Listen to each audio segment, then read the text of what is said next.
yahise amenya ko byakomeye. Uyu mugabo arikeka nawe sinzi ibintu yakoze.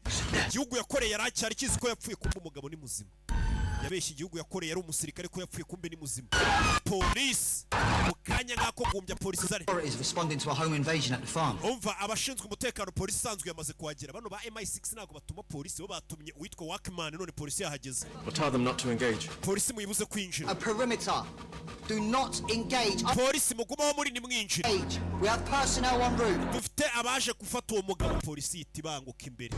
Are they going to arrest? Bagiye kudufunga. The police are worried about. Polisi ntabwo ari imanga yicishije. Uno mugabo arabizi kubwo yamaze kugaragara hari abandi bantu bamugendaho kandi bakomeye.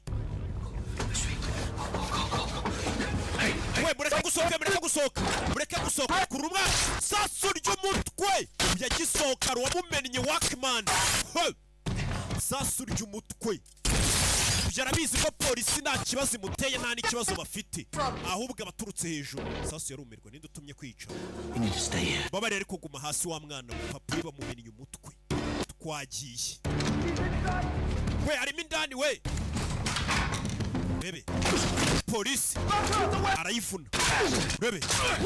Polisi arafuna kure.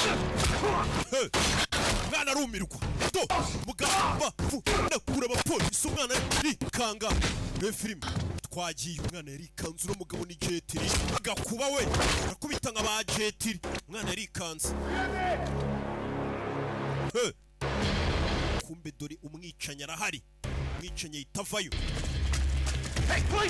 Hey, ni polisi agarara. Umupolisi urusenda mu maso. Kubita amashanyarazi. Abapolisi bagashaka kubica. Urebe. Zana imfunguzo uyu yaramutinye.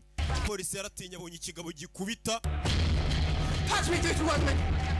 We mumamagare Workman. Umuze na Workman. Yazimije telefone ibice bijya mbere, ariko batumye Workman gufata umugabo no bari kubona abantu bari kwicwa. Workman yakurura telefone. Umugabo arabanza cara mu modoka ye, subiza inyuma bebe filime. Ashyamo bebe. Mugabo